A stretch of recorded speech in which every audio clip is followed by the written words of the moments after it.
Welcome back to another episode of Breaking Quiet. I'm your host, Marybeth Hill. I'm a person of long-term recovery, but I am also a person who has successfully reintegrated society after incarceration. Breaking Quiet was built and established for women, by women, a place where we can really lift up our voices and just give us a space that is easy to talk to about the things as women that we struggle with in recovery and in the reentry space. Today, I'm so super excited to have my sister from another mother, Michelle. Michelle is a wonderful woman in recovery. She works at a fantastic treatment center here in Little Rock.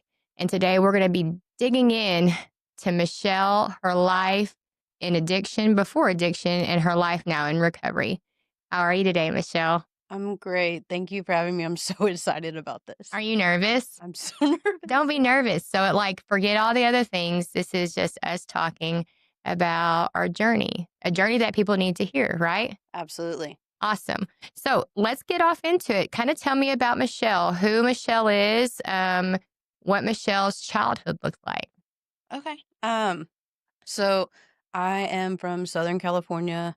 My dad was on his third marriage. My mom was on her second. So I have two older brothers. One's full Filipino, the other one's half Hispanic, and then my sister and I. So we had like a lot of family growing up. My mom's side she has a bunch of siblings. I had a bunch of cousins. It was all really kind of great. And my dad's job promoted him and moved him to Arkansas. So we moved out here when I was like 3 years old. So I didn't really have the same connections that my siblings did with all their cousins and all the family. I didn't have the memories built up the way that they did. Yeah. So, I'm going to tell you, I'm really excited for this conversation today because even though we know each other, I've never heard any parts of your story. I don't know anything about, what it looked like for you, but I am excited because we were both Filipino. And I talk about this a lot in my own story about what it's like growing up with a Filipino mom, because nobody really understands what that's like, and not saying anything to knock our moms because our moms are great and they're wonderful. They're who they are, but growing up in a house that is of a different culture can be really challenging. Oh, absolutely. It's not for the weak. Yeah. It is not for the weak to have a Filipino mom. Absolutely And not. It made you strong. It does. It So does. when you guys moved to Arkansas, now you moved here with just you, like none of your siblings came? No, so my mom and both my brothers and my sister, we all moved out here. Part of my dad's job was that he'd be traveling a lot. So when we moved out here, it was really just kind of like my mom and all my siblings who moved to the South. We didn't know what it was like. My mom had heard a lot of, stories about it and everything. And I remember her being really afraid of moving here with a bunch of mixed kids and what it was going to be like. Yeah. Yeah. Yeah, because that's hard. Mm-hmm. How old are you, Michelle? I am 31.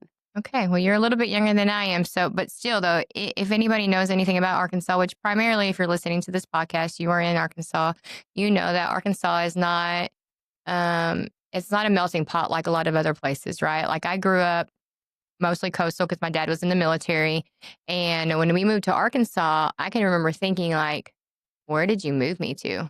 You know what I mean? Like, where are the brown people? Where are the Asian people? Where are the people who look like me? Because there wasn't a lot of them. No, I got very good at kind of blending in, and it was one of those weird things where it was always one of the first things that was brought up whenever I was introduced anywhere. It was like, this is Michelle, she's Asian. And I don't know if you had this feeling too. I'm sure you did, especially here, of not feeling Asian enough. Absolutely. And not feeling white enough and trying to understand what that was because I never really felt enough no matter where I was at. That's where we are so similar in our stories. Like that, even the podcast that I did with Ty a couple weeks back, that was the biggest thing I struggled with. Like I never felt Asian enough, because let's be realistic. Like Asian families, it can be very judgmental, and then they speak in another language, and so they're talking about you, but then you don't even know what they're saying because I couldn't speak Tagalog. But then when I was here with in Arkansas, I was never white enough. I was. Yeah. It's a party trick, oh, can you say anything in that language? And then well, when we moved out here, my mom didn't have a need to speak it. She didn't have her siblings. And it always blew my mind when I would go visit, because I go back on the summers and visit my family, and I'd hear all the aunties and uncles speaking Tagalog, and none of my cousins did. And I was like, don't you want to know what they're saying? If I heard it all the time, but it was just not not something that they did. Do you want to know what I remember? Like, I don't know a lot of Tagalog. Like, I know how to cuss you out in Tagalog. Yep. I know like the primary things, like your body parts and stuff like that. I know like numbers up to 10. You know, the basic things you know about like a language. But like the one thing I can remember when I was a kid, because I was kind of chubby growing up. Like I've never, you know, like I did not fit the mold of what a typical Filipino should look like. And I can remember going back to California. That's where my mom's family's from too. And they would always call me tabat, which means fat Yeah. in Tagalog. And I can remember hearing them like joking, you know, talking to my mom, talking about how, oh, she's matabat, like calling me chubby, already adding to the crisis I was in of not knowing if I'm white enough, Filipino enough. And then now you're calling me fat. Yeah. You know, like that's distinctly can remember that as a kid. Like those are the memories that I had. Yeah, it's not a pleasant one. And so you know more than I do.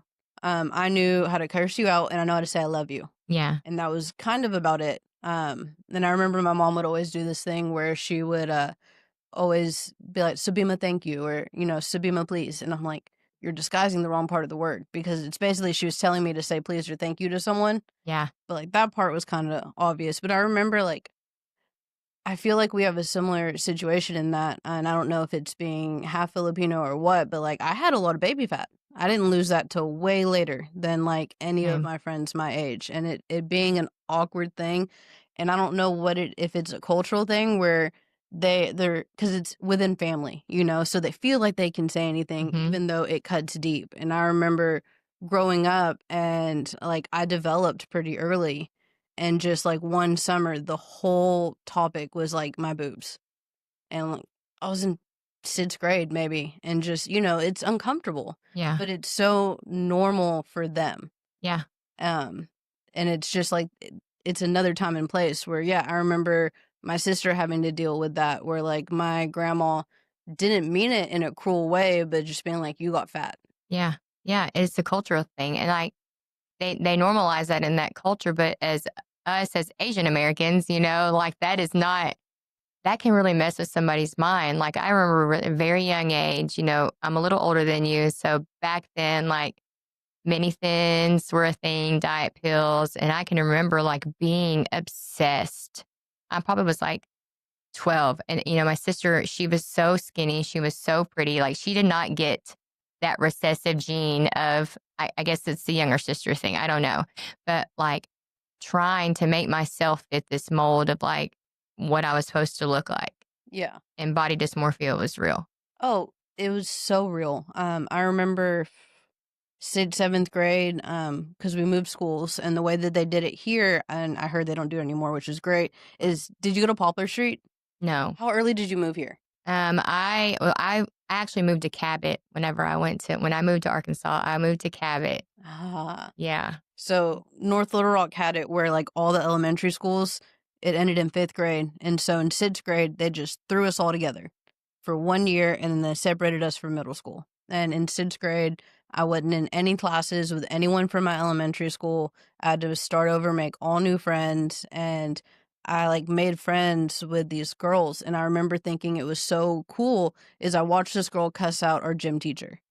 And like the way that I grew up was like, you did not ever say anything that could be upsetting. Like I had this idea that there were these people police that would come and arrest you if you like stepped out of line or got upset. Yeah. And so like I was conditioned to like hold everything in. And so when I saw her cuss out the gym teacher, I was like, this is incredible. Yeah. And I made my group of friends, and they were all so tiny, and most of them were blonde. And like the summer between eighth grade and ninth grade, I developed a terrible eating disorder. And I went from a size 5 to a size 0 in one summer. Listen, like I'm not trying to make light of your eating disorder, but I tried to develop an eating disorder, but something inside of me just couldn't do it. You know what I mean? Like it couldn't do it. Like nothing against, you know, but let's be really realistic. So back in those days, whenever we were around like heroin chic, like when we were growing up, like that was the thing. I will never forget when Jennifer Lopez jumped on the scene in the early 2000s, like late 90s, early 2000s. And it was like, that was my year. You know what I mean? Yeah. Like I could be brown, I could be thick and I could be accepted because I had spent so much of my younger childhood like fighting this, this mold of like I should be thin, I should be pale, Yeah. and and I should look this way that I didn't look. Yeah. So let me ask you a question. Do you feel like that shaped a lot of, we talk about this a lot about childhood traumas. Like if those experiences really kind of shaped what would lead into eventually active addiction? Oh yeah, absolutely. My parents were very traditional, and like they're very much like, we made a commitment, we want to stick together. And their plan was to like wait till I got older to separate. And that bled into me, because I'd hear these conversations and I'd hear them say like, they didn't know I could hear. But like, why do we have to wait till she's older? Like, I knew my parents weren't happy and they're only together because of me. And like, I just remember always trying to make myself feel small. And then those first couple of times that I like started to drink or smoke weed or whatever it is, like, I finally felt right sized. Yeah, Like, I felt like, oh, I can exhale, I can breathe, I'm comfortable again. And like, I felt normal, I guess, those first couple times. yeah. How old were you whenever you started to use? I started drinking probably 8th grade. Yeah, Um, and I had an older sibling that he was kind of going through some stuff, and at that point, like, I asked my parents to get a divorce because it got to the point where I could not anymore. And so their solution as they're going through this was that I'd stay with him a lot, my older brother. And so I'd go over there and he was going through his own thing. And so like we would drink together.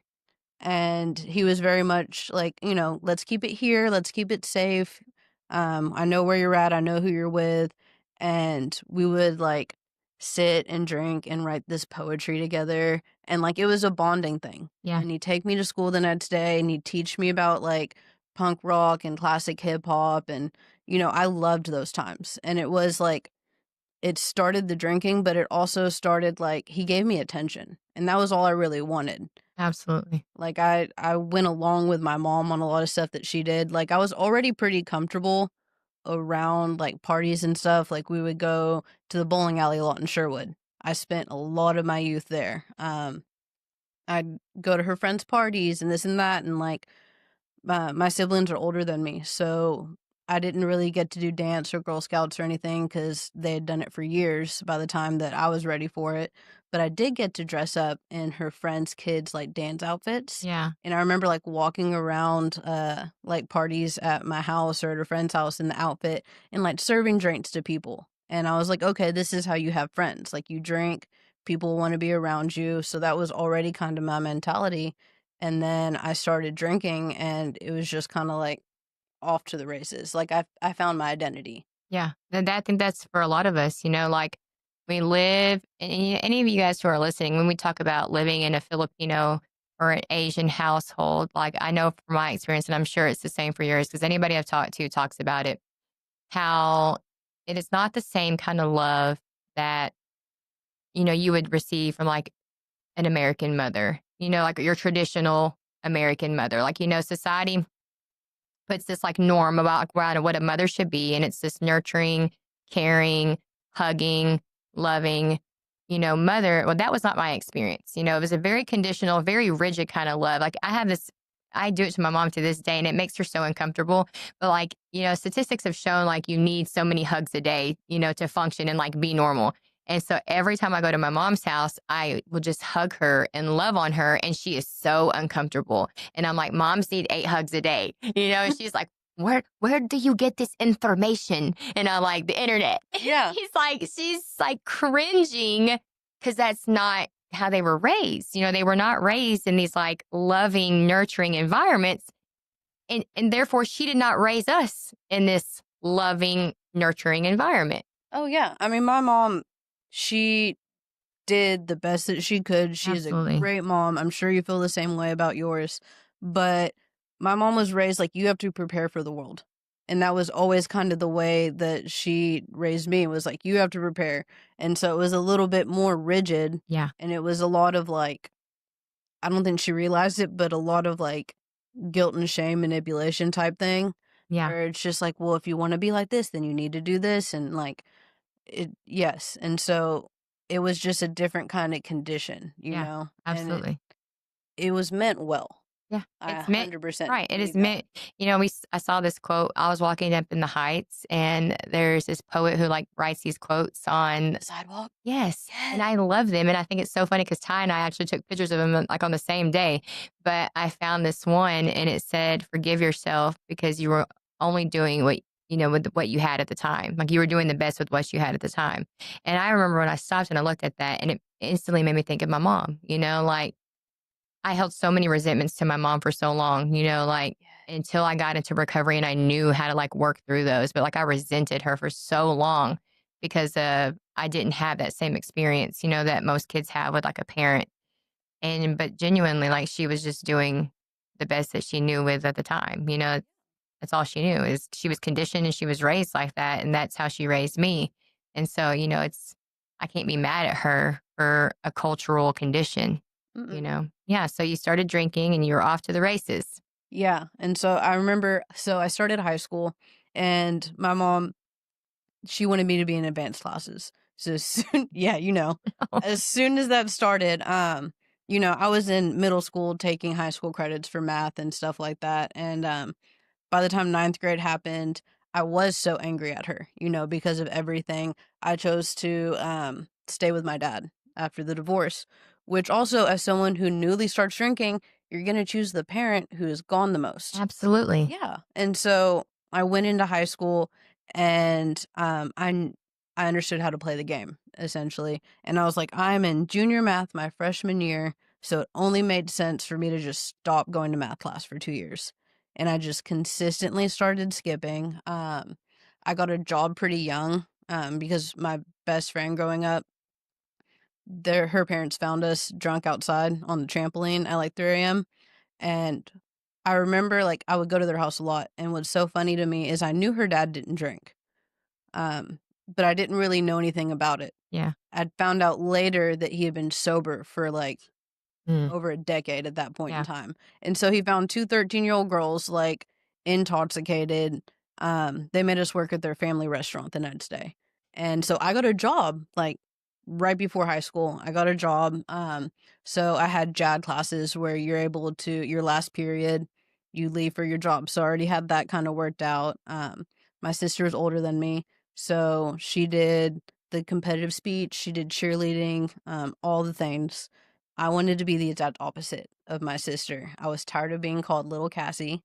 I needed my God, own same. identity. Yes. Little Hill, like that's literally like I to this day, like we still have some friends from high school, and it's so funny. Like they still call me, even though her maiden name or that's not her name anymore. You know what I mean?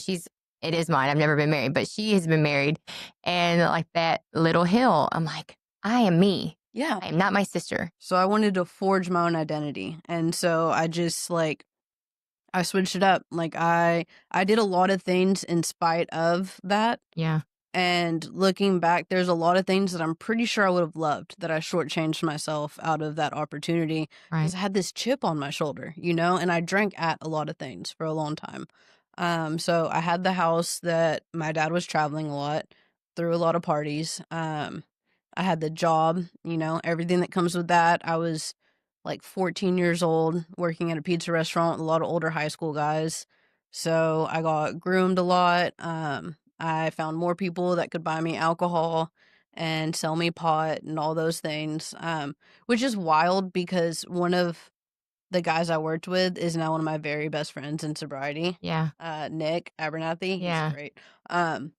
But I like I spent most of my high school wanting to be older and like wanting to I'm going to hit this mark and I'm going to be an adult and things are going to be different. And so I'm working at this restaurant. I don't think I went to like any football games. Yeah. I probably would have loved cheer, but my sister was a cheerleader, so I didn't do that. She was in the plays, so I did stage tech and built the sets, which I thought was fun. But there's plenty of people that like want to party and stuff like that. And I just kind of like forged my own, and it was really about like senior year where it dipped off. Like my sister's in college. My dad's like dating again, so it was very easy. My dad is my best friend. I love him. I called him before I came here. But he was someone for a long time that just needed a story Yeah. to be like, well, she told me this, and so I believe this. And it'd be like the school would call every day saying that I missed some period or all day of class, and he would leave in the mornings to go to work and wake me up and then just believe that I would go to school. And it was just always like, I mean, there's only so many times you can believe that, oh, we had a substitute or I was Yes, girl. late. Yeah, it's the same. You recycle the same ones. I don't even think I had 5 for every day of the week. Listen, they had a it's just kind I laugh about this now, but, they used to have this crisis pregnancy center that was in my town, and you could go to the pregnancy center, and they would test for, like, STDs, and they would test to see if you're pregnant, and they would give you a doctor's note, like, an excuse note for school. Mhm. Like, I bet you they probably thought, "This girl, what is wrong with her?" Like, I mean, it was like once a week I was there, Yeah. but I mean, I knew how to go, we know how to manipulate the system, so I would wind up there. My friend April's dad was a dentist, and so she would go to the dental office and steal the slips. Mhm. They're probably like, "What? What's going on with her teeth that she has to go to the dentist so much?" And then it was a dentist on base at that. You know what I mean? So like, we did what we did. Like that's very early on. Like before I ever found like full blown active addiction, I had all of the thing. It was just like a Oh, yeah. process, Oh, yeah. of the prelude of what was to come. The behavior started early. Yeah. I Yeah. mean, for sure. And I remember, okay, so senior year, I was skipping school, and one of my friends, their mom worked at the school, and she texted me and was like, "Hey, um, where are you?" And she said, "Child Protective Services is here." And I was like, "I went to go get cough drops. I'll be right back." And like rushed up to the school, because I had this house that like was known for throwing parties. I had friends with like the baseball team, like Yeah. everyone knew. My neighbor, that I shared a fence with was my math teacher for those 2 years I never went to school, and, like, 2 other teachers lived within 2 blocks from me, so, like, they all kind of knew what was going on and knew that I wasn't going to school, and the counselors, called Child Protective Services, because I was a child who was not going to school, and I did one of my favorite things that I used to do, which was, "I'll show you, I'll hurt me." Yeah. Because I felt like I was an adult. I was like 16 or 17 years old. I didn't want them dragging my dad into it because it really wasn't him, Yeah. Like I was manipulating things. I was keeping my mom at a distance cuz she could see my bullshit Yeah. like from a mile away, so I kept her away as much as possible. And so I convinced my dad to let me drop out of school. And my dad is a businessman. So like we wrote up this whole contract about like what I was going to do if I dropped out and this and that and the things I was going to accomplish and uh I kind of forced his hand on that too. It was like, well, we can do this and then they really can't get in our business about truancy. So I dropped out. He had a friend that owned a IHOP franchise. And so I got another job there. And I start working in IHOP during the daytime while all my friends are at school, and I'm working at the pizza restaurant at night. And I just feel like I have got life figured out. Yeah. Like I remember ending my shift at IHOP and I'm counting the 70 something dollars I made that morning. And like you can kind of see the high school from the distance at the IHOP on Warden. Yeah. And I look over and I'm like, those suckers, Yeah. as I'm doing that. And my life's just kind of coasting, you know? And I'm still having parties, I'm still having fun, but then summer ends and all my friends go off to college. And I'm like, when did we apply for college? I didn't know that that was a thing. So they all left. And so the only people that I really had left was I could either be that like person that dropped out of high school that's having high school parties still, or I'm hanging out with the people that drink like I drink and smoke like I smoke, and that are still in the same town that they grew up in. And Yeah. so like my crowds change. And I remember meeting a boy. How it happens. Always happens like that. Yeah. And I was someone in high school that like I did some hallucinogenics. I loved ecstasy. I did it for like every weekend for a while. but I was afraid of acid and I was afraid of like anything harder, you know? Yeah. Like, really, the only reason I didn't do acid was I couldn't check out for like 8 hours because my dad would like, I'd have to talk to him, Yeah. you know? Like, I'd have to like check in. And so, but I met a boy, we were at a party, and he was like, "Oh, some people are doing Rotsies in the back. Do you want to try it?" And I was like, "Well, if you want to, like, do you want me to buy two? You know, because I'm bankrolling everything. Yeah. I'm not paying bills. My dad kind of surrendered the house at that point. Like he was really good about he would stay with his girlfriend or um and he would come in the morning and he'd go through the garage and through the kitchen into his room and he would not deviate from that path as long as like I was asleep in his bed. Like he did never look anywhere else. So we would like have parties and around like 3 a.m. we'd like clean that one walkway. And every other house could have people in it and be trashed or whatever, but he would keep that one walkway. Um, so we're at the party. They say they have Rotsies in the back, and I go back there and I smoke my first Rotsie, and I'd never experienced anything like that. And I'm a big person who likes rituals. I like a routine. Yeah. And so the routine of how it's done, I was so intrigued by. And I mean, How old were you when that happened? 18. 18 years old when I first started doing opiates. And I don't think I was able to bankroll it for a while because I wasn't paying bills. That I didn't really understand how addicted I was for Yeah, years. we don't, right? Like, so, and not only that, I think that we do this thing with our mind, like where we like to trick ourselves, like, yeah, I talked about this, not just here recently, like in the last podcast that, we always tell ourselves like, I'll never do it this way, or I'll never do that drug, or, like as long as I could keep a hold, like somewhat hold on how I was doing it or what I was doing or where I was at, then my life was still somewhat manageable.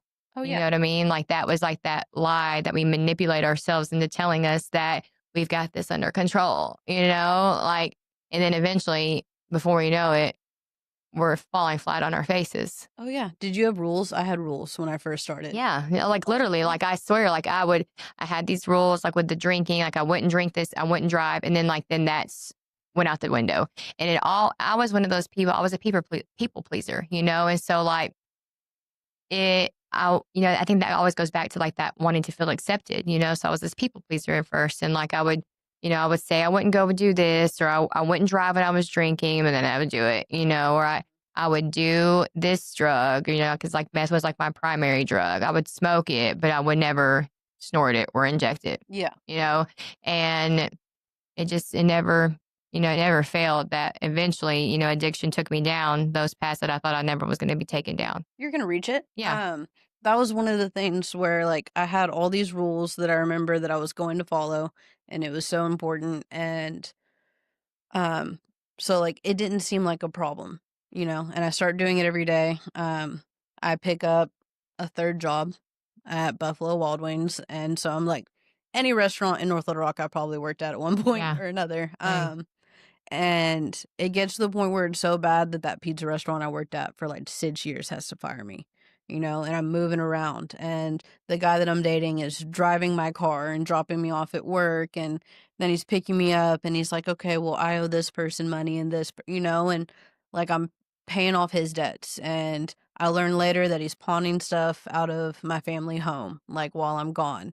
And it's just becoming a mess. And finally, my sister like puts it together about what's happening because she had come back home at that point. My dad just kind of like gave us the house, and we could have roommates. I mean, it was a cake thing. Like our roommates paid $300 a month for a room, all utilities included, and that money barely even made it to my dad. Right. But she found out and convinced like she didn't really convince me. I didn't really have a choice because I do not go up against my sister Yeah. to kick him out and break up with him. And my family was like, okay, we got him out of the way. He's the problem. It couldn't be her. She couldn't have a problem. And really what it did was it freed me up to like spend my money on myself. And Yeah. that's like when it started ramping up some more. And I I started like getting in trouble a little bit more. I don't have like I'm a really bad criminal. Yeah. I do not like have a extensive criminal And history. that's okay, right? Like that's the beauty of like what recovery is. And that's the beauty of this podcast. Like we all come from different walks of life. While some of our stories are very similar, some of it is very different, and that criminal aspect is not everybody's story. Like that's okay. But that's what makes your story unique and okay for you. Because my hope for this podcast is that women, if men want to listen, cool too, but for women all across the nation, like to understand, like, we can come from different backgrounds. We can come from different ethnicities. We can come through different drug use, like different DOCs, different whatever. But like we all have a story to tell, Yeah. So that's okay. Yeah. So I wish I wasn't a good criminal. well, wait till you hear my charges. Oh, okay. So that just kind of continued on for a little bit. I got on a program at UAMS for Suboxone, and I never went to any type of treatment or detox or anything like that. And I am not someone who can use them responsibly. Yeah. I was someone who saw them as like $20 bills. Yeah. And so like I couldn't really stay sober just doing it like that. I was working in a Mexican restaurant. I met a different boy. And we were in this like relationship agreement where he ignored my drug use if I ignored his affairs. And about a year in, he started dating another girl. I didn't know about this. And I found out I was pregnant in the second year. And I knew at that point, like, if I were to keep this baby, then I would be doing it alone. And that's when I found out from him, about a year in our relationship, he came clean that he had a court date next week. He was probably going to prison. He had stolen from his first baby mama's family. And so, like, he had strung me along so that I'd hold him down while he was in jail. And then they ended up giving him the one where you go in on the weekends. Mm-hmm. And so he didn't need me anymore. And that's when the affair started. And I found out that he was having an affair with a girl who lived down the street from me. Her dad was a doctor, so her dad had like more money than my dad. She was younger than me because he was 8 years older than me already. And she was also half Filipino. And I'm pregnant, and like that's just every insecurity and like identity that I have just chipped away at, And so, but I wanted the baby. And my state of mind at that point in time was like, this will fix everything. I'm going to have this baby. She's going to love me more than anyone. It wasn't so I could love her. It was, she's going to love me. She's going to fix me. And I put all these expectations on this, sweet little baby. And I was like, I'm going to do it. I'm going to do it. And so I decided that I'm going to keep my daughter. And I am smoking Rotsies every day at that point. I didn't, so I have PCOS, so I don't really have a cycle. Mm-hmm. So I didn't know I was pregnant until about 2.5 months in already. I had been drinking every day. I was smoking weed still, and I was smoking Rotsies. And so I quit the drinking. Didn't really see an objectionable thing with the weed, and I planned on quitting the Rotsies. And I planned on it. I was going to do it next month because it was still early, Yeah. Then I was going to do it next week. And then I was going to do it tomorrow because, like, I already did it today. And I've heard women share about they found out they were pregnant and they were able to put it down at least while they were pregnant. And I commend those women because that's a hard thing. It's a hard thing. Like I was able to do it with the first one. And then after that, I had no self-control. Yeah. Like I had no power. Like addiction had literally stolen every rational thought in my brain. And I was a slave to the drug and I was a slave to the life. And I couldn't. Yeah. And it was hard. Like I commend those women. I was not one of them. Yeah. I could not. I smoked a Rodsi on the way to the hospital to give birth to my daughter. And I'm very lucky because at the same time, I applied for pregnancy Medicaid, right? Mm-hmm. And there was some issue that year where I could call up there and they'd say, oh, you're approved. You're just not assigned a number. So the entire, like all the doctor's visits, I'm lucky I was able to find a doctor that was like, okay, well, we'll try and back bill it. But I had very minimal care for it. I had the diabetes test. The only ultrasound I had was I had a friend that worked on a floor and they snuck me in and gave me an ultrasound. I didn't really have any type of medical care through the state. Like they're like, you're approved, but no number. And I ended up having my daughter, and she was healthy. I mean, she was small. She was 4 pounds, 13 ounces, tiny, but she didn't have to go to the NICU. She didn't show any signs of withdrawal or anything, which I'm so grateful for. Yeah. And my family presents well. So, like, they didn't test me or my daughter. Um, I'm very good about that. That was like drilled into me early that you present well. And so people don't really like see what's underneath. Absolutely. Yeah, I'm sure you get that Yeah. one too. Yeah. Absolutely. So we presented well at the hospital. I remember being in labor and like arguing with my mom to stay out of my purse because I didn't want her to find my stash. Um, and I mean, we presented well and they let me take her home. No problems, no child protective service case, nothing. Which is so wild to me that they will just let you take this human home and they don't ask any questions or see if you're prepared or and I did go to one of those pregnancy resource centers. They Yeah. had one here and I did the parenting classes. I used their closet. Like it was super helpful to me in the beginning, but I still didn't really know what I was doing. Yeah. How old were you when you had her? I was 20. Yeah. 20 years old. And one of my favorite comedians makes this joke about how like they should give you a test before you leave with a baby and just be like, here, will you microwave this metal bowl? Yeah. And just see like if you fall for it or not. But so I take my daughter home. I moved to my mom's house in Jacksonville, like the Gravel Ridge area. And I'm like, okay, well, I'm gonna start. I'm gonna be a mom now. Things are gonna be great. And for me and my connects, Jacksonville was incredibly like inconvenient to get what I needed at that point in time. And my mom, like I said, she could see me and she kept catching me and catching me. And I remember I pushed her to a breaking point one night. I had left with my daughter. She's probably 2 weeks old to go and meet someone. And I come back and she's stressed out and worried and she's yelling. And, you know, my family doesn't have experience with people in Yeah. addiction Same. or anything like that. They don't know what to do. Right. And so her, you know, very Filipino way is like, I'm going to shame you. So she was like, I am going to call everyone and tell them you're an addict and blah, blah, blah, and all this stuff. And my stepdad like stepped up and was like, you're not going to do that.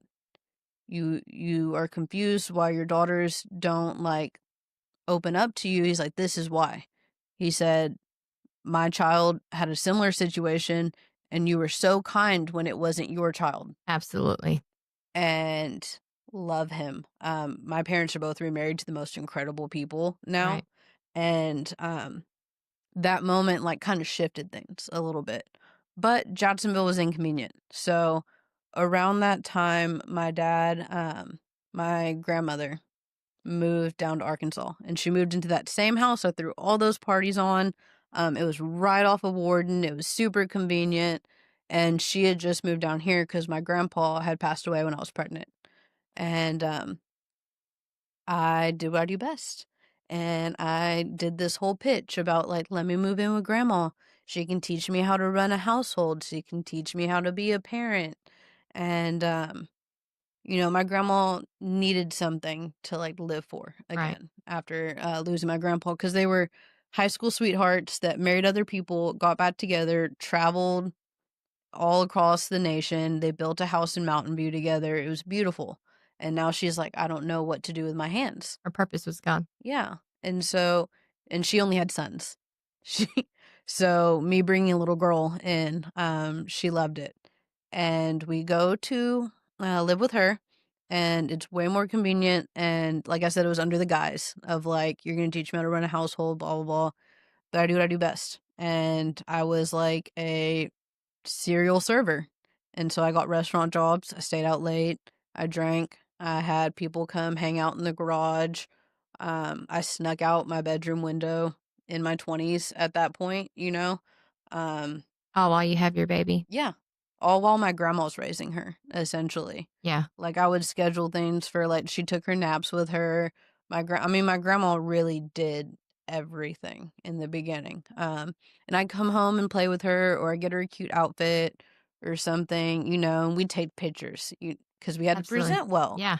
Like, it had to look good, and, it was just kind of like that for years, and at that point, I'd gone to detox for my first time. I was still, like, trying to fool my family into thinking that I wasn't doing the opiates anymore and that I was on the Suboxone, and, um, I manipulated that whole thing. I went to a clinic that, I probably never genuinely passed a test with them, and I was getting those. In the process of getting those, and selling them to people, I met a meth dealer, and I found out you can do a lot more opiates if you are, like, on meth too. Mhm. And so it just became like this whole cycle of, like, you get up and then you get down and then you need to be able to do more, and so I start doing both. And I think, yeah, so about that time, I go to the store to get my daughter a gallon of milk, and I was stoned. I was watching Orange is the New Black too, because, like, I couldn't be alone with my thoughts in early addiction. And so I would, like, constantly have Netflix on my phone at all times. One time I wrecked my car because, like, I had Gilmore Girls over the dash of Yeah. my car, and I was under the influence, and I, like, veered off, because I couldn't be alone. Yeah. So I went to get my daughter some milk, and I decided that I was gonna steal a Lunchable, and I would, like, steal little things like that a lot, because I like the thrill of it more than anything. And, that Kroger had already caught me, and so whenever I stole the Lunchable, they called the cops that time. And, they came and arrested me. I had someone else's Adderall on me, and the best thought that I could come up with at that point, because it was in the prescription bottle and everything, was, "Oh, he owes me money, so I'm just holding it until he pays me back," which, according to them, is intent to distribute, is what I was charged Yeah. with. And so that was the first time that I got arrested, and I remember, like, trying to throw anything at the wall at that point in time. Like, I know this cop from, him and his wife would come in at the restaurant. They're like, he's not gonna help you with this. Absolutely. And they take me on to Roosevelt, and I'm getting fingerprinted and stuff, and the compliance kicks in that we're taught very early on. And so as I'm doing it and as they're, like, fingerprinting me, I'm saying yes sir, no sir, being apologetic and everything. And the officer who booked me was so gross. And he would say things like, "Oh, I bet you can do better things with that mouth," and just, Stop it. no, like, sexually harassing me. It was so uncomfortable. And I didn't know what to do. I'm very like, okay, I'm gonna shut down, like, yes, sir, I'm sorry. I must have done something to provoke this, because in my mind, that's not how they would behave. Yeah. Um, so I get OR'd out, and I have a court date with, like, a pending felony, and my dad is not happy because that's just not how we behave, you know. And so go to detox again. I remember that time, like, I never went to detox really wanting to quit. So all the times that you were going to detox, you were just strictly going for detox and you weren't going for residential services. Like you would just go detox a couple days and get back out. I didn't know that was a thing. Yeah. So every time I detoxed, I went to Bridgeway. And I also, like, I was there for suicidal ideations as well. Because it was always, like, to the point where I didn't want to live anymore. And I had no idea that treatment centers had detoxes at all. And so, Isn't that wild too? Like, that's the one thing, like working in clinical services before, I moved on to the position I have now. Like, it's so important. Like, why was that continuum of care not offered to you? Like you've came into this facility. we all know that Bridgeway is a mental health facility. Granted, you needed to get stabilized for your mental health, Mhm. but why were they not following up with, hey, maybe you need to look into like this residential facility, or you know what I mean? Like not just letting you detox and then going about your business. Oh, yeah. I mean, they'd be like, "Hey, would you wanna do our outpatient?" And at the second time I did take them up on the outpatient. Um, and I remember them talking about treatment or something, but I didn't really grasp it. Yeah. Like, to someone who has no idea what it was, like, I remember thinking that, like, Arkansas was too small for 12-step programs. Yeah. Like, really, like, telling that to someone, like, I don't even think we have those here.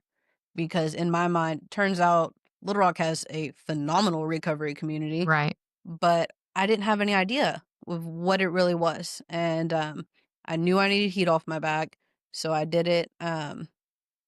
And I go to court, and they got it bumped down to a misdemeanor trespassing and shoplifting, I guess, for it. They didn't even do a drug charge, but I had to go to probation, Yeah. and I had to go see a probation officer.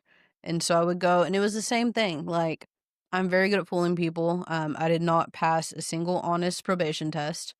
I mean, I had it down to a science. Did they not, and I always ask this question as well, like, did they not offer you treatment whenever you went?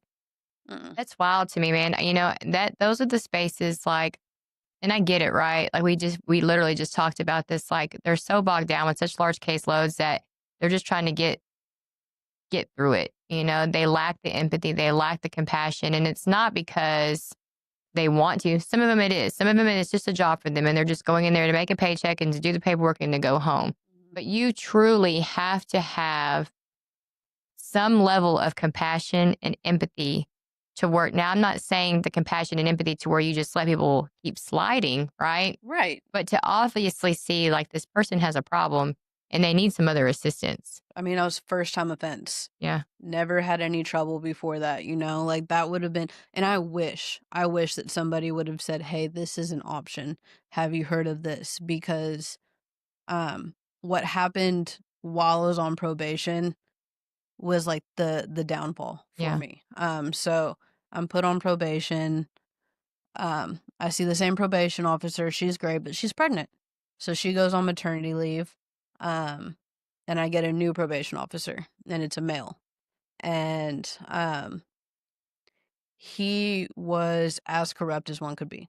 I mean, he would tell me like that he had deals with his other offenders. Is that Hmm. okay? He had deals with his other offenders. That he let them know when the drug test was if they would bring him drugs. Uh, that he told me multiple times he wanted to smoke with me.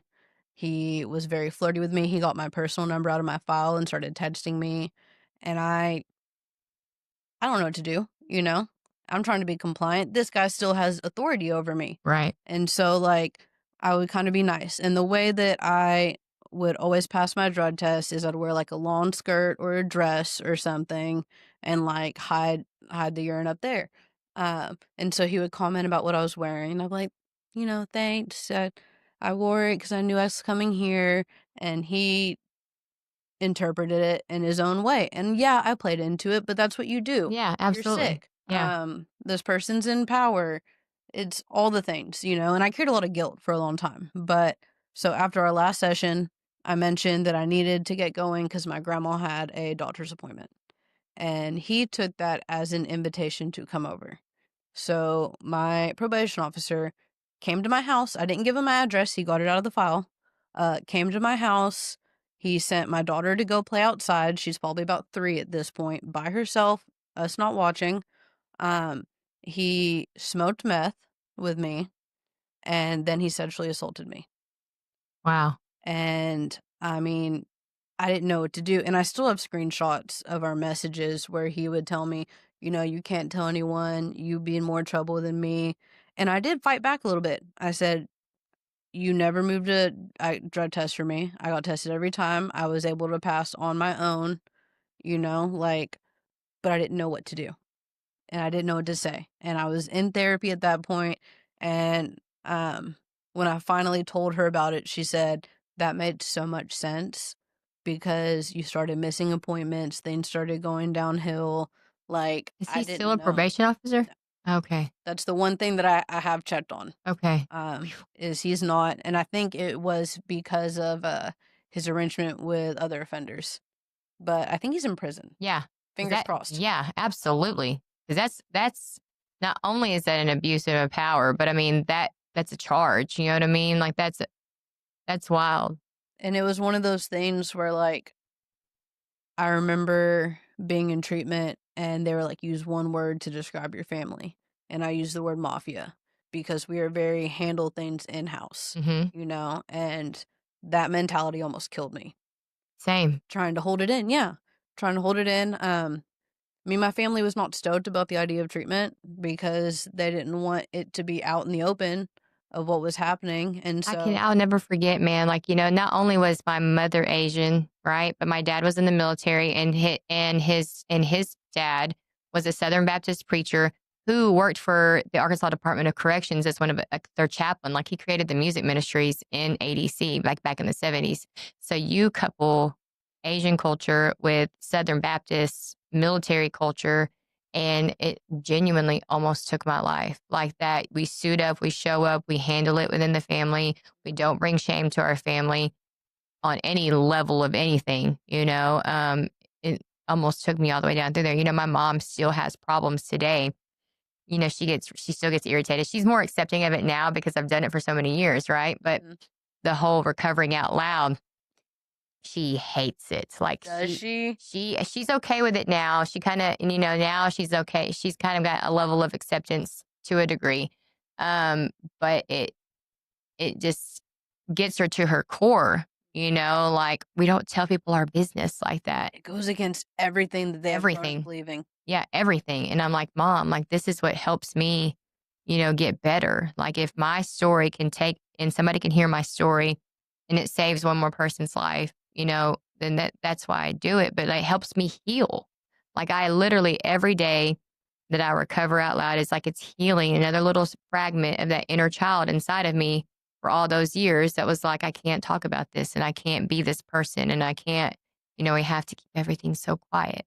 Yeah. So that happens with the probation officer and you continue to keep using. Yeah. I continue to keep using. At that point, my Rodsy dealer stopped selling Rodsies. It's fentanyl now. And Mm, so it was that quick for me. It wasn't even like a decision of, do I really want to get into this? It is, my supply is out. So now I move on to this. yeah. And I kept doing that. And it's just like, I was really good at coasting. I lived with family. I didn't have bills. I was very good at using, because my family didn't want to kick me out because then they kicked my daughter out. And so I used that to my advantage for a long time. And I had a couple restaurant jobs. Um, I worked at a school at one point when I dropped out of high school. I worked at East M as an e-visor for a little bit. I just kind of did whatever was available, and I coasted like that for a long time. And then we had moved out of that childhood home. I was blowing through my grandma's money too. And we got an apartment. And my daughter is about 6 at this point. And I hear a knock on my window. A girl comes, she's like, "Hey, can you help me get some stuff?" And I said, "Sure, I'll call," but it was like 7 o'clock in the morning. Like it's rolling the dice if anyone's gonna answer Yeah. at Yeah. 7. Yeah. And I thought, like, it was, looking back, it was a God wink, but not the way I thought, because he answered. And I was like, "Oh, wow. So let's do it." Sneak my daughter out the window. I go with her. It's her and another girl, and both of them have their two of their kids there. So there's 3 moms, 3 kids. And both little boys, I think, they're under 2. And so we go, we meet the guy. At this point, I've manipulated my family into, like, it's okay if I smoke weed. So, You don't want me getting high on this. It's okay if I smoke weed. yeah, Yeah. yeah, like, this is natural. It's fine. And both my parents, that just wasn't their thing. And so Yeah. they didn't really understand it, but they were like, I can accept this over anything else. And so we go get that. We go to a park because we're good moms. Like, if you can check off that you took your kid to the park, Yeah. then you're winning. And it didn't matter that it was one mom with the 3 kids at the playground and we'd rotate with the other 2 in the car doing drugs. In our mind, we were doing things right. We do that. We go back to my apartments. I live with my grandma, so we can't go in. So we're just kind of like tailgating this apartment complex. And the employees come out and they tell us that we can't do that. And they see a pipe while they're talking to us. So our idea was we would just get out of their eyesight. So we go behind the building, which was a cul-de-sac, keep doing what we're doing. And I'm sitting in the trunk of an SUV with my daughter next to me, and I'm rolling a blunt, and I look up and I see a cop car coming down towards us. And I'm like, this is it. I already know what's gonna happen. Now I had one of those Ipsy bags, multiple felonies in it. I had fentanyl, I had meth, I had weed, pipes, everything. I mean, countless charges. And they like approach us, they ask us for our names. I had a warrant for a traffic ticket because we don't take care of that. Absolutely not. Yeah. When we're getting high and drinking and everything, we don't take care of that. And so they put me in handcuffs and I look over and my daughter's got this like iPhone that I think I traded Suboxone for or something for her to play on. And she's taking photos of the cops arresting me because she wants to make sure they don't do anything to her mom. And that is the life that I gave her for the first 6 years. Like, she would run down the hallway and tell me before anyone in my family was coming. She'd tell me good morning and she'd ask for permission before jumping on the bed to hug me because she didn't want to spill mommy's medicine. She knew not to say anything about the people coming in and out of the windows. Like, she spent the first 6 years of her life protecting me. And that's when it clicked for me. I was in the back of the cop car. I could see her doing that. And I'm like, this is where it all comes out. And I see my grandma come out and talk to the officers. I see my dad like speeds over. And like I can remember him looking at me through the window. And like, I'm a daddy's girl. I do not want to disappoint my dad. He was not one that yelled a lot, like that was not our relationship. And I could just see the disappointment and it cut. And I'm like waiting for them to come tell me they found the bag because they're searching all over this car. Um, and I see them, they let my grandma take my daughter. And I see her walking back there and she is swinging that Ipsy bag Stop. as if she has toys in it. And they never search it. Saves me from multiple felonies. The only thing they caught me with was the blunt that I was rolling. And the cops are mad. They're mad because they know that we had something. They cannot find anything other than that blunt. This is in the middle of COVID, too, by the way. Does she know what's in the bag? She knows it's my medicine. Yeah. And this was COVID, November of 2020. So, like, the cops are mad because they can't find anything. They take me to county. And the people that are checking everyone in looks at them and they said, you brought her all the way up here for a blunt. And they're like, we know that there's more, but we can't find. Like, they were mad. And so they pursue the charges. My dad comes and picks me up when they OR me. And he says, the apartment's not going to kick out your grandma and your daughter, but you have to leave. So he brings me to the house to pack up stuff. And as soon as... Did you get the bag? As soon as my daughter and I are alone, she says, Mommy, do you want your stuff back? She hid it. She didn't give it to my family. She didn't leave it out. She hid it because she knew that I would need it. And I said, yes, I do. Because that's all that I could focus on. That's all I was consumed with. And it was right before Thanksgiving. So I move in with my dad. He lets me have Thanksgiving. I have the agreement that I'm going to go back to Detox. I'm going to go to rehab this time. Like, I didn't really know what it meant. Didn't know if insurance would cover it. Didn't know if it would be, like, how long it would be, anything like that. And, but I told him, like, I'll go. And so that was, my first sobriety date was December 1st, 2020. And I went to, a fabulous treatment center here. It's at a church camp, Oasis. And I remember, like, we went there and they sat you down at this, like, table in the library. And it's the clinical director, the therapist, the counselors, and my dad and I. And they're like, is there anything that you want to tell us about Michelle? And he looked at me and he said, she's a liar. She's a manipulator. You can't trust anything that she says. And I thought I'd fooled my dad for a long time. He had never said anything like that in front of me, but I could see how much all this was wearing down on my Yeah. family. And they were like, we know just what to do with her. Yeah. You know, because like when you work in a treatment center, you understand. Yeah. Game recognized game. Absolutely. And then, they come and I'm like, if you're not lying, something's up. You know what I mean? Like, that's just what it is. Yeah. Yeah. And so we go there and it was beautiful. It was a cabin. I'm still hazy and confused. At this point, I am 26, I believe. Had not spent more than my time in detox sober since I was 12 years old. Yeah. So like everything is confusing and I couldn't remember the code to get into my room. And so like I stumbled into a process group and the way that they did it, it was separated with like the people about to graduate and the newcomers. And I went in with like the people about to graduate and they're like, yeah, you can just sit in and listen and, kind of get comfortable. And I took that group over and I didn't even realize it, but it was the first time that I was like, everything's out. The secrets are out. My family knows everything about what I was doing. I don't have to worry about the people police anymore. Like I can just talk. Yeah. So I just started talking and just unleashing. And I remember the therapist was just like, mm-hmm, and just like trying to catch up. And Hey, listen, I'll never forget the first time I did that. It wasn't really in treatment because I was still really resistant. When I found treatment, it was because I got federally indicted. And so I was so, I knew that anything that I said in those moments were probably going to get taken back to my probate. So I was just like, I didn't want to say anything.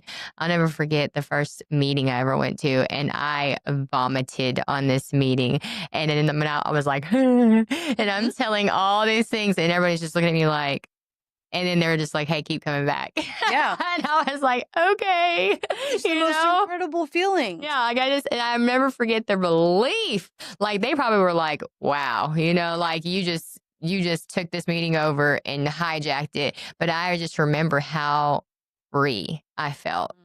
And then you haven't been able to shut me up since, like now I'm telling the world, Yeah. So you stumbled in the process group. Now, is that your final clean date? No. Okay. No. So I did that and I went through the treatment for the best of my ability. Like I was just so new. They were getting my meds right, which was really hard. So like the first 2 weeks I was on like mood stabilizers and stuff. Some of the other clients thought that I was like still intoxicated because the way it was, and they tested me. They knew that it wasn't anything like that. They were just trying to stabilize me. And I was so like, I was that person that couldn't sit still. And I was impulsive. And like, they diagnosed me with ADHD in treatment in my late 20s because it was the first time I've been sober enough to actually show it. Yeah. And so I did that. And what's funny is my dad kept bringing me stuff all the time while I was in treatment. And I thought it was so sweet and I was so loved. And then I realized one day, no, I'm kicked out. Like he brought all my stuff to treatment. Like as soon as they found out what sober living was and that there was a place I could live as long as I stayed sober, I've not lived with my family since then. Yeah. But they brought me all the stuff. I go to a sober living, and I hit the ground running. It's still the pandemic, So like I didn't have people bring meetings into treatment. I got to watch like Zoom meetings and not participate. And so I already love pop culture. So it was already this like very performative thing to me, meetings were. And so I started doing Zoom meetings when I got out. And I remember I like got my dad to buy me every book and every fellowship, and I got a sponsor in both fellowships, and I was gonna double do it. And like as soon as they found out about each other, they were like, "That's not a thing. You have to pick. Yeah. You can go to wherever fellowship you want, Yeah. but like pick one to do steps with." Yeah. And I know a couple people who do that now, and I want so badly to be like, that's not a thing, but I think that the disease of addiction and the crisis is so bad right now. Like if that's what's keeping you clean today, do you? You know what I mean? Like I am not going to be the one to tell you that that's not what you need to do. If that's what's keeping you here today, you'll figure it out, And I know some people that finish it in one and then do the other. Yeah. I think that makes way more sense. But like, if it's keeping you here and alive, Yeah. that is what I care about. Yeah. And so I'm doing Zoom meetings, and I meet a woman that gives me her number, and like my sober living was way out in Baseline, like 20 minutes away from the town. And she came, picked me up, and took me to my first in-person meeting. And it was the same thing. Like, I raised my hand, I just started talking before I even realized what was going on, and I was like, okay, this feels like home. Yeah. Like, I can do something with this.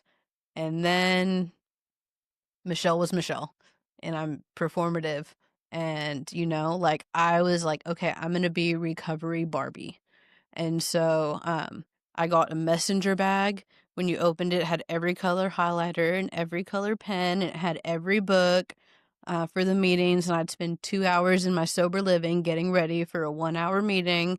And it was always a boy who picked me up and took me to the meeting. And I mean, my poor sponsor, like, she she tried. I was not ready to hear. And when I got about 2 months, I was like, I'm ready for a boyfriend. So I pitched one with 2 years because I thought, they'll just equal out. And I mean, I really just kind of went after this boy. And we start dating, and I start moving through my process, and I'm very like, I'm reading exactly what's shared on, maybe a little before, maybe a little bit after, so I sounded like I knew what I was talking about. I was not praying. I was not seeking any type of like spiritual solution. My plan was to like work the steps and get sober, all without God. So I could be like, "Ha, you guys were wrong." And what happened was I finished IOP, like I was a star IOP student. I did so good. I convinced them to let me like move into the sober living apartments that they had within like 5 months. I was gonna get my own like sober living apartment, like doing so good in everyone's eyes. And I was just lying all the time. Like, I was genuinely sober, but I was lying. And one day I was on my way to work, and I had like an extra hour. And next thing I knew, I pulled up at my meth dealer's house because I was moving into that apartment that weekend. And I was like, I've never moved before. It'll help me move. Uppers. And so I did that for about 12 hours before I was like, what I really like is fentanyl.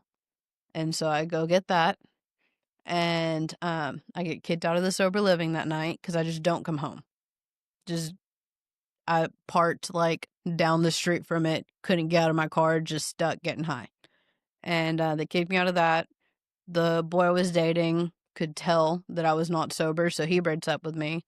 And I'm sitting in a parking lot in Target with a girl that I took out with me at sober living. She was my roommate, and took her out with me. And we were sitting in the car, or I was sitting in the car. I was waiting on her to get off work, and I'm just going back and forth, back and forth. And I manipulated the boy to come visit me. I was like, just come talk to me. Like, let me explain myself. And the next thing I knew, I could hear sirens, and I'm like opening my eyes, and he's cradling my head in his lap, and he's crying, and I'd overdosed. And I had done opiates for like 10 years. Never. I had a little bit of sobriety, All and it took. yeah, it's all it took. And it was so quick. It was so quick. And what's crazy is that girl, she had got off work, and they found me at the same time, and she ran into Target to the pharmacy and said, my friend's overdosing in the parking lot. I need Narcan. And they wouldn't give it to her. That makes me so sad. I tell people that all the time. You live in the same area, so like the fentanyl, the epidemic is crazy, man, and it is literally taking out. It is snubbing the life of every beautiful soul we know, and that's the truth. You get clean, and it's like it seems like the minute that we get a little bit of clean time, a little sobriety under our belt, when we don't have any substances, and then we think we can do it just one more time, like that one more time never comes because we don't wake up, you Yeah. know? And we think we can do what we were doing before. Yeah. And that's not the case. That's not reality. And I'm glad you're still alive. I am too. It was scary, I got I'd never been scared like that before. Um, and so they took me to the ER. I AMA'd from it because I didn't want to do it. I manipulated that boy into calling my dad and telling him that I relapsed by gaslighting him into thinking it was somehow his fault. Um, and I go to my dad's house. And I'm like, okay, I'll go back to treatment. And the first treatment center I was at said, we can take you back for 2 weeks and put you back in IOP. And I was like, okay, that's great. I was not honest about the amount I was using. I was not honest that I was still using at my dad's house. They thought that I had stopped after the overdose. Um, I should have gone to detox again, but I Yeah. was not honest. So I didn't. And I knew the setup at the rehab I went to. So as soon as they put me in that same library, I hid my phone, a charger, some drugs, just whatever I needed behind the books so they could search my stuff, and I snuck back in there later and got it. Isn't that crazy, man? Yeah. Don't you think about that? Like how crazy the disease of addiction is, like the things that like the levels that we take ourselves to, like you literally almost died and your priority was not living and Yeah. you had this baby. Like that wasn't your priority. Your priority is making sure that Michelle had her phone and she had a little bit of drugs and we're just going to rehab because that's what everybody wants us to do. Yeah. I'm just doing what I'm supposed to. And I remember um it was right before my daughter's birthday. And I told her hey, I'm going to be gone for 2 weeks and I'll be back. And they even were nice enough to say she could come see me. No, it wasn't her birthday. It was Mother's Day. No, it was my birthday. Had to get the dates right. It was right before my birthday in May. And they were going to let her come up to the facility to see me on my birthday. But I was like, okay, just 2 weeks and then back to outpatient. I can do that. Um, it took them about, they were suspicious in that first week. And then my dad called and was like, why is she spending this much money out of her bank account while she's in treatment?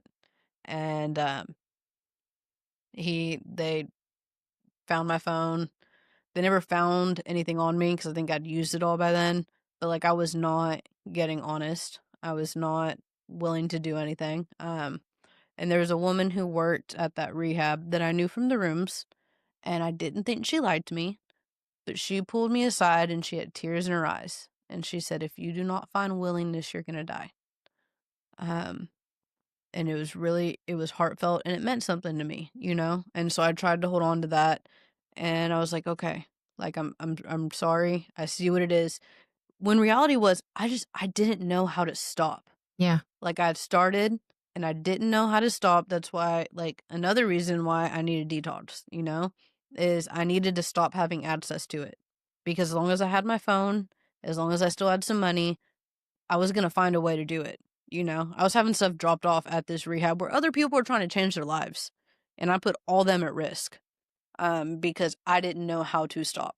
Yeah, we don't think about those things, all right? When we're in active addiction, our thought process is not who am I affecting, how, and what does this look like for somebody else in their recovery, or Mm-mm. we don't even have regard for our own lives. Selfish and self-centered. Absolutely. That is what I was good at. And so I remember my dad couldn't pick me up till the next day.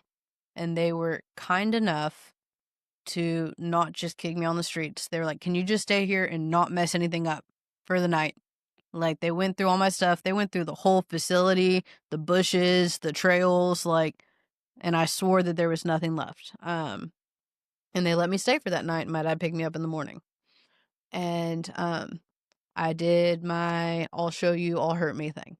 And so that night, I cut my wrist. And because I used to cut a lot, mainly in my addiction, and I would do it in relationships just to see if the guy even cared enough to say anything. And the guys I was dating then did not, but it became emotional regulation to me. Mm-hmm. And so, I did it that night, and it wasn't I want to die.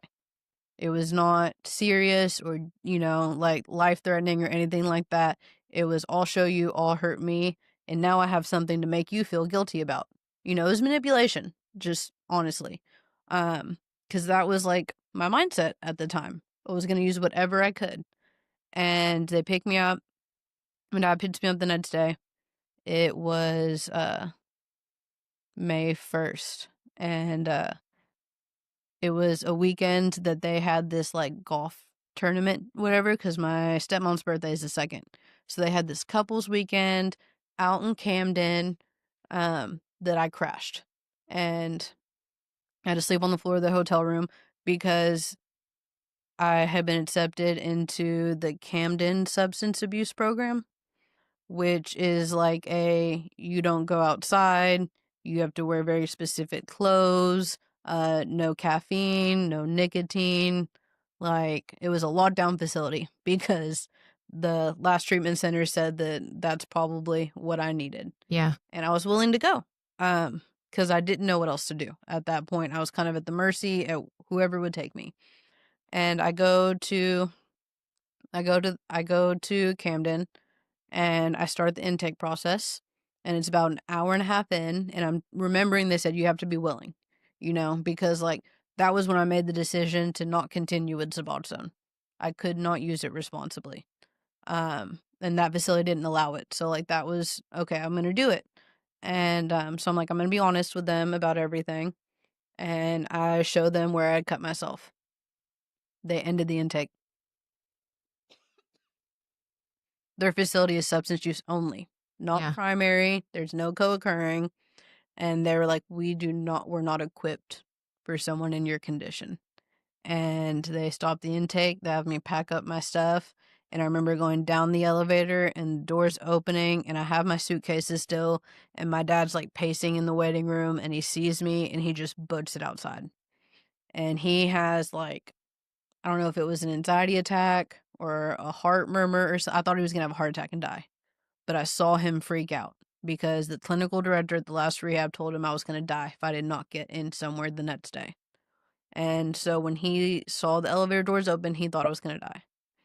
And I was like, if you can get me back to Bridgeway, I will go wherever they send me. I don't care if it's a year long.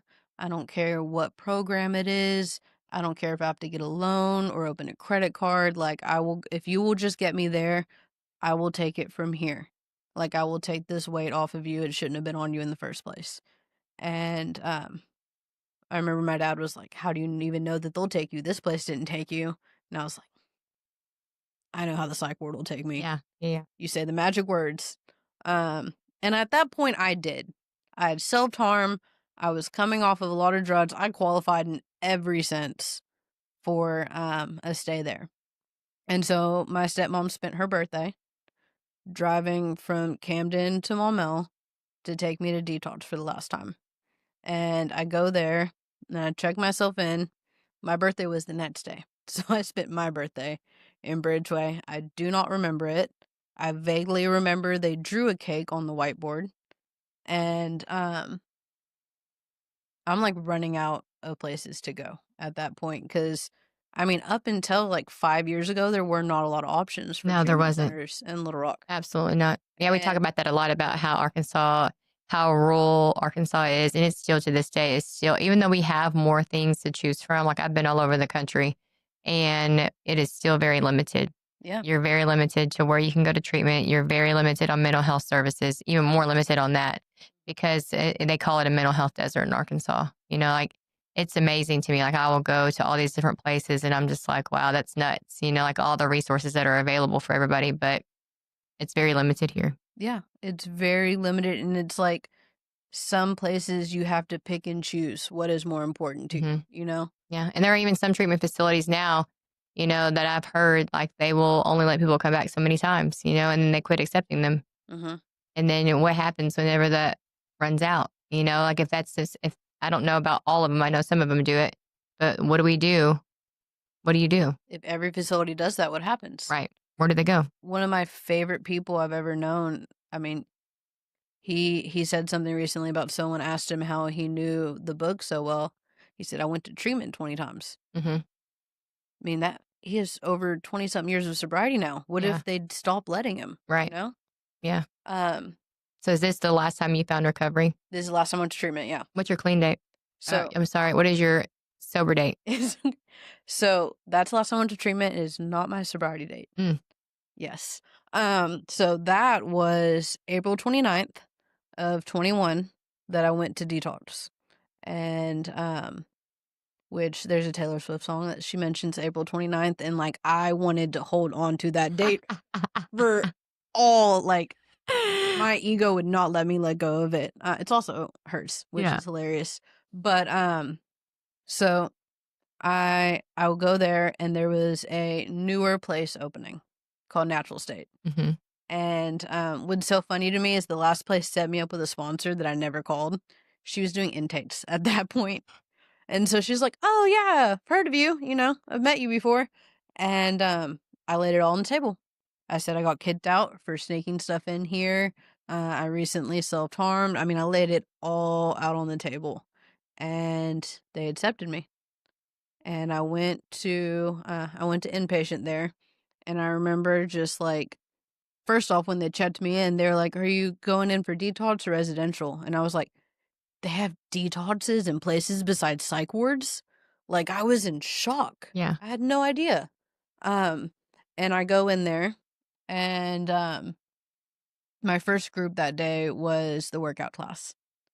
And I remember, like, I mean, I did drugs and partied in high school. I did not do sports. Yeah. I'm not athletic. But I have that voice of willingness in my head. You have to be willing. So I'm trying. And then I hear the guy, he's like, "You can do better than that, Mimi." And no one called me Mimi after like 18. So like you had to know me when I was younger, hmm essentially. And like I look up and I see the trainer, and we used to sit in the same cars together, wait on the same people, and like he was like 5 years sober at that point. And Who was it? it was Gilly. And that was the first time that I was like, "Oh, this could happen." Like this is someone I know that has turned their life around. That made me almost cry. Yeah. Yeah. Um and so I'm like, okay, like I took it as a sign from God, essentially. And I did everything I could while I was in treatment there. I Yeah. tried to remain willing to the best of my ability. I cried so much in like almost all the groups. It was the first time I tackled my eating disorder. It was the first time I tackled everything that happened with my probation officer. I laid it all out because I did not want to die. Yeah. And for the first time, I believed that that was possible. I always kind of felt invincible. And like you feel like a chemist where you're like, "Oh, well, if I do enough uppers, the downers can't really get me." And Yeah. that was the first time I was like, "Oh, this could happen." And I was terrified. And so I laid it all out there, and I did everything that they asked me to do, um, to the best of my ability. And I remember talking to Bobby when he was there, and I told him, like, "I don't understand God. I don't understand God, and I'm afraid that if I don't figure it out, then I'm gonna die." And he told me that if I stayed open to the possibility of something greater than me, that my conception of God would come. That I didn't have to like have it all figured out Right. to keep going. And like that gave me permission, essentially. Like, we always have to wait for permission to do anything. Yeah. Like, and so I hit the ground running, and I got out. And what's so funny to me too is Natural State was like less than 10 minutes from my dad's house. He did not bring me anything. Like, I asked for like workout clothes, and I think he brought it to me the fourth week I was there, like right before I graduated. Yeah. He was done enabling. He would bring me cigarettes, but I had just gotten my tax money, and it was my money that was buying the cigarettes. He put a receipt in there for the workout clothes. That was my money. And I had just enough of my tax money left over to pay for a month of sober living. And I went to sober living again. And I did IOP. I did not let go of the boy yet. Um, and I mean, I put that poor boy through a lot. He stayed sober through all of it. It's amazing because Yeah, that the majority of the time that's not the case. yeah, Like you end up normally. taking each other out. Yeah. Yeah. Um, and I stopped tormenting him though, and he's very happy. So good for him. Yeah. But so I didn't necessarily break the rules, and I always thought that you could only get kicked out of sober living for like relapsing. hmm But they ran a tight ship there, and for a long time, I was gonna die on the hill that I did not break the rules, I just flirted with him. But call a spade a spade. I was not respecting the program the way that it was designed, and I got kicked out of sober living there. And I got kicked out of IOP. I never completed. I didn't get to sign the wall. But so once again, there's not a lot of treatment centers. There's a lot less sober livings, Absolutely. Yeah. especially for women. I hate Um, that. That is one of the biggest things that I hate. How the recovery community. That's why when I created Breaking Quiet, I was like, this is a podcast for women because women get left out. Like if you look at the landscape of like what the reentry facilities look like, there's multiples for men, and they just opened up one that is good for women. Like recently, you look at sober living houses, it's catered to men. You know, there is probably one to every five that there are for men. Absolutely. You know, Absolutely. And I get it in some sense why it's not your first go-to, but it doesn't mean that it's not needed and it's right? not important. And it didn't save my life because it did. Yeah, I mean, absolutely. if Mine I too. didn't have that, Yeah. I don't know where I'd be. So I'm literally to the point where I've been kicked out of 2 of the 3 at that point sober livings available. And there's 1 left. And by the grace of God and some luck, I had met the house mom doing my thing in recovery and going to meetings, and so she was semi-familiar with me, and there was a bed open, and I had just gotten paid, so I had just enough money for the deposit and the first week's rent, and I go in there, and it's the same thing, you know. I can start off really willing. And if you say my cabinet's not organized enough, I'm going to go do that.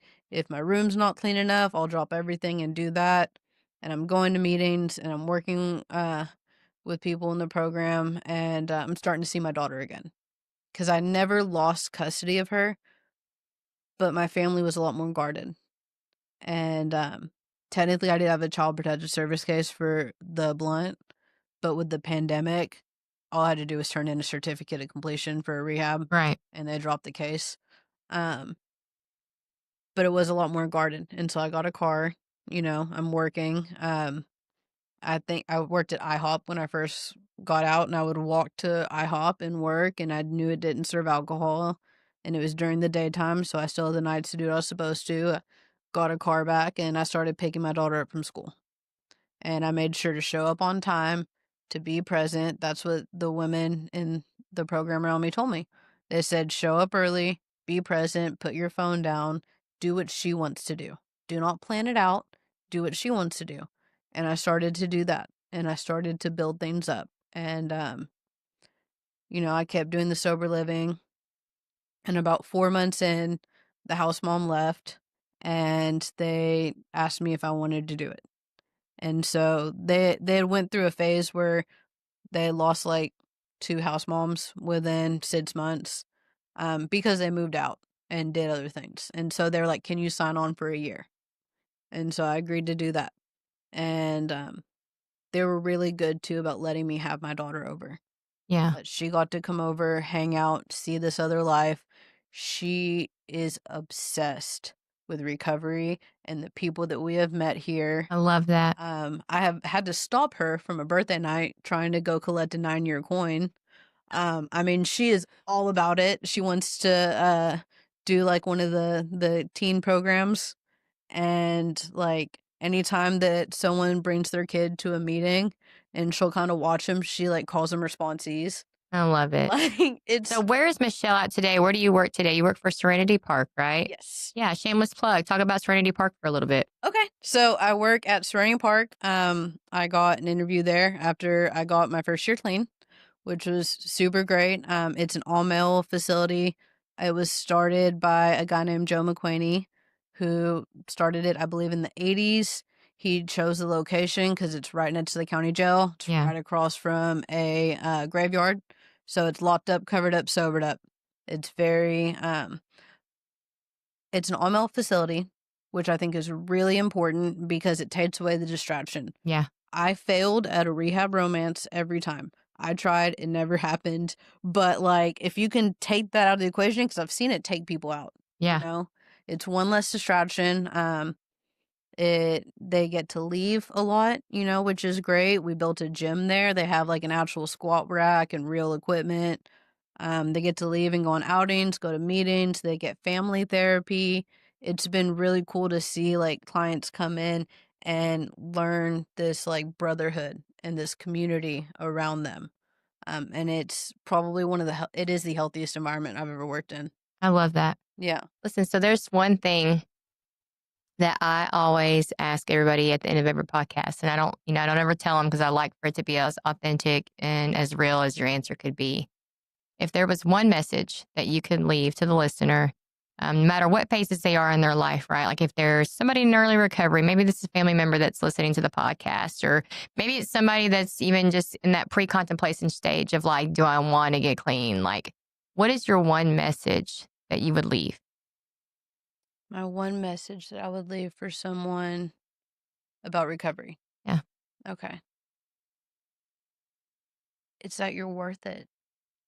I think that was the hardest thing for me to start to believe, is that I was worth this other life. I thought because I started drinking at 12 years old that I made my bed for the rest of my life and that I could change it at any point in time. And I have a beautiful life today. Yeah. And it's way different than I imagined it or could have planned it, but it's exactly where I needed to be. Yeah. Absolutely. Michelle, thank you so much for coming on the podcast today. Thank you for being so transparent and talking about the hard things, because that, whenever we are able to share our stories in those safe places, that's whenever real change and real healing happens. So I thank you so much for coming on the podcast today. Thanks for having me. Yeah. So if you're listening to this podcast, if you're watching it on YouTube, you can find us on all major streaming platforms. Do not forget to go to YouTube and subscribe to Long Term, a podcast in recovery.